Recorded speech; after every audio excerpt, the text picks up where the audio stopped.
नमस्कार. आज मी तुम्हाला मांदेलीचा सार करून दाखवणार आहे. त्यासाठी मी इथे 20 ते 25 मांदेली घेतली, मीडियम साईजची. आता बनवण्यासाठी आपण कढई ठेवले, 1.5 चमचा तेल गरम करून घेतले, 5 ते 6 लसणाच्या पाकळ्या मी ठेचून घेतले. आपलं तेल गरम झाले, मी आता लसूण टाकून घेतले. इथे मी वाटण करून घेतले कोकणी पद्धतीचं. एक छोटा कांदा कच्चा, ओला खोबरं अर्धी कवड, 2 चमचे धणे अख्खे, हे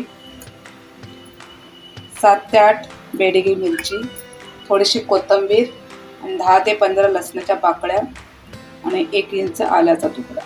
असं याचं मी बारीक वाटण करून घेतलं. लसूण छान लाल झाले, मी आपलं वाटण टाकून घेतलं तेलावर. आपलं वाटण छान तेलावरती परतून घेऊया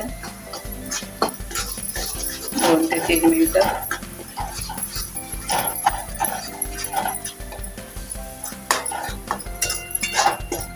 इथे मी पाव चमचा छोटावाला हळद टाकून घेतली.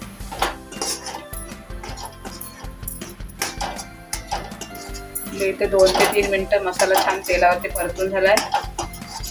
जेवढे आपल्याला पातळ रस्सा पाहिजे सार, तेवढा आपण पाणी ओतून घेऊया.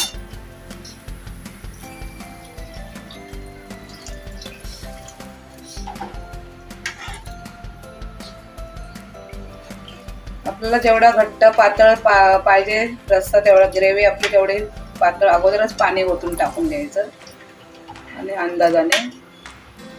नंतर ओतत राहिलं तर त्याची चव बिघडते. घट्ट पातळ पाहिजे असेल ते आपल्याला अंदाजानेच. आणि मांदेली शिजायला का जास्त वेळ लागत नाही, 10 ते 15 मिनिटात मांदेली आपली शिजून तयार होतात. आता आपण याच्यामध्ये मीठ टाकून घेऊया. इथे मी 1.5 चमचा मीठ टाकून घेतले. तुम्ही तुमच्या सारानुसार मीठ टाकून घ्या, चवीनुसार. आता आपण याला छान उकळी काढून घेऊया, नंतर मांदेली सोडूया. आपल्या मसाल्याला छान उकळी आली, मी आता मांदेली टाकून घेते.